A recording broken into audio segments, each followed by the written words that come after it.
How's it going, everyone? We've got a lot to cover in this video. A Stellar Blade sequel is confirmed. Now, it has been up in the air on whether or not a sequel was happening, what ShiftUp's next project is. Now we do have a sort of a roadmap outline, and not only are they suggesting a Stellar Blade sequel is coming out, it is coming out sooner than I would have expected, given the current development cycle, and it is still very, very early on. You know, things can change. However, the idea is that this sequel is going to come out sometime before 2027. So, whether it be 2027, whether it be 2026, that would be an incredibly quick turnaround time. So exactly how they have showcased it, IP expansion on its way with high visibility. Now this is for Project Nikke. I saw a lot of people correcting my pronunciation. Hopefully I got it right this time. Sorry, I'm not a big Project Nikke guy. I'm sorry, but I'm more of a Stellar Blade, consumer here. But they have new market entry for that game, platform strategy, user acquisition, and retention. Stellar Blade, they note platform expansion sequel for that game as well, and this is all before 2027. Mind you, they also have another project in the works, Project Witches, which is going to be a cross-platform game, which was noted. Now, Stellar Blade initially was revealed as Project Eve, and it was gonna be on Xbox, but then,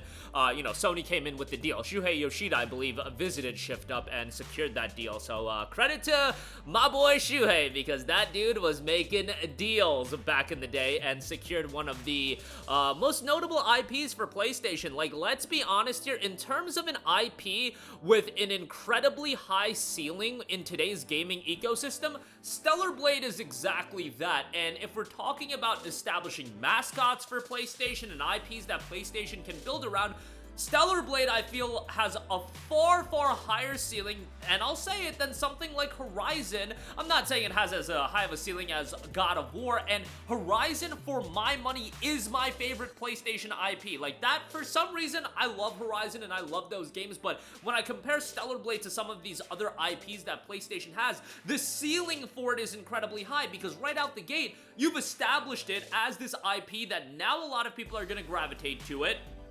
You already dropped a really good game with the first title. Now, since you've laid out the fundamentals, you're gonna hopefully build upon it and create an even better game. Oh, by the way, there's this PC release that's coming out, and I foresee the PC release doing very well, and we'll go over the numbers once again as they are continuing to soar up as far as stats to follow, but the ceiling for Stellar Blade is so incredibly high. And by the way, with the PC release, I feel now is the opportunity to really go after doing some crossover collaborations. Platform expansion, you can really elevate this IP with those crossovers and elevate other IPs as well. I mean, there are so many opportunities for crossovers, but now that you're working with a larger pool of people, because you have the game on PlayStation, you have the game on PC, more people own the game, you have more potential buyers of DLC. I threw out the idea for Helldivers 2 getting some sort of crossover, which, the more I think about it, that one to me makes a lot of sense, because Helldivers is this persistent IP. I think you could totally do some sort of Helldivers themed armor, and it would promote both games. Oh, and by the way, Helldivers is a PlayStation published game. That one to me just makes a lot of sense. Obviously, given they already worked with Square Enix and Nier Automata, the Final Fantasy VII Tifa crossover probably is literally a license to print money. I just don't know how Square Enix goes about it in terms of what they're gonna license out, but a sequel, if we're talking about, let's just say 2027, that is an incredibly quick turnaround in today's landscape of gaming, and that would potentially set it up to be a big PlayStation 6 title. I think ultimately they would do a PlayStation 5, PlayStation 6 cross-gen release, especially if Sony still has a deal with Stellar Blade and ShiftUp to get this game as a PlayStation console exclusive, which I imagine they do, because they have gone to the point of Stellar Blade on PC as being published by PlayStation. There are two types of exclusivity agreements. While ShiftUp isn't owned by PlayStation, it looks like PlayStation does have more investment into Stellar Blade as an IP than something like Rise of Ronin. Remember, Rise of Ronin was a PlayStation console exclusive as well, but when Rise of Ronin ultimately came out on PC, Tecmo Koei handled the publishing of the PC version. Stellar Blade is different because they had that exclusivity agreement, wouldn't consider it a total first-party game, but this PC release of Stellar Blade also being published by PlayStation, at least over here in the States. I believe in China, ShiftUp is doing it as a self-published game. Don't quote me on that, but with reading between the tea leaves, it does feel like PlayStation is more invested into Stellar Blade as an IP than some of the other exclusivity agreements they had. For example, even a Death Stranding. Go back to 2019. Death Stranding came out, PlayStation published that game, but when it ultimately got published on PC, 505 Games did the publishing of Death Stranding on PC. I don't know how they're going to handle Death Stranding 2, if PlayStation's going to handle the publishing of that, especially as PlayStation's become more invested into PC gaming.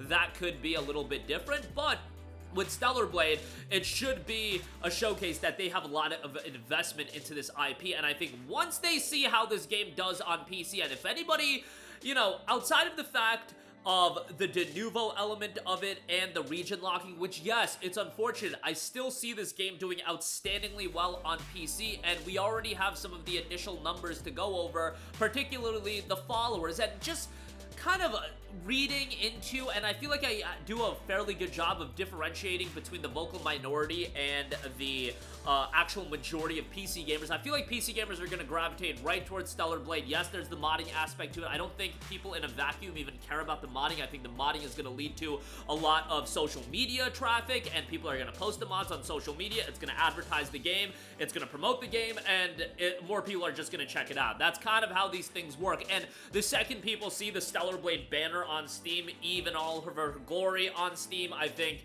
people are just going to gravitate to that game. They're going to look at that game. As long as it's a good port, it's going to rocket to at least a very positive reception, potentially even overwhelmingly positive, and you'll be good to go. And with the system requirements being fairly accessible on PC, unlike, let's say, a Doom, The Dark Ages, or unlike a Final Fantasy VII Rebirth, where those games were a little bit more intensive, I think Stellar Blade is going to be accessible to a larger portion of people, while, yes, also dealing with the de novo and region locking aspect. I do see it running circles around Last of Us Part 2. I see it running circles around Spider-Man 2. I see it beating out God of War Ragnarok. I see it beating a lot of those games. Maybe not Ghost of Tsushima, which that would be the incredible number to beat, 77,000 concurrent players, but we'll see if that ultimately happens. But remember that we are currently in a gaming landscape where you have studios not putting out games for 5 to 7 years. Naughty Dog's last major release was in 2020. Yes, they canceled Last of Us Factions, but their next game is going to be Intergalactic probably in 2027. 7 years in between games. If a Stellar Blade 2 does come out by 2027,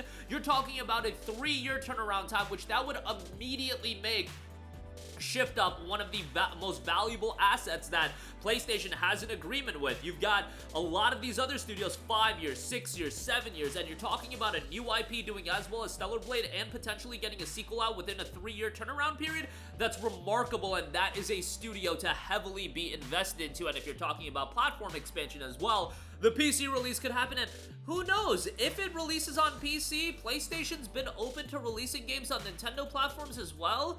A Switch 2 release I don't think is out of the realm of possibility. We saw the game running on the Steam Deck, and if anything can run on the Steam Deck, I think ultimately they could get it working on the Switch 2, and if we're highlighting platform expansion, I think that is something to look at. Remember, PlayStation is against releasing their games on Xbox platforms, but they've released games on Nintendo platforms, Lego Horizons, and even games like a Freedom Wars where they licensed out the IP to Bandai Namco. Bandai Namco released that game on the Nintendo Switch as well. Didn't release it on the Xbox. I believe, you know, PlayStation had potentially something to do with that. I don't know, that's just speculation on my part, but I don't think PlayStation is that inherently against releasing games on a delay to Nintendo platforms as well, so that would be pretty interesting. But the PC release, I think, is going to be a juggernaut. And by the way, as of yesterday, the game has 68,000 followers on SteamDB, so it is already, I believe, double ahead of Last of Us Part 2, well above Assassin's Creed Shadows, and I think that's just going to go higher and higher, already in the top 5 in terms of top sellers.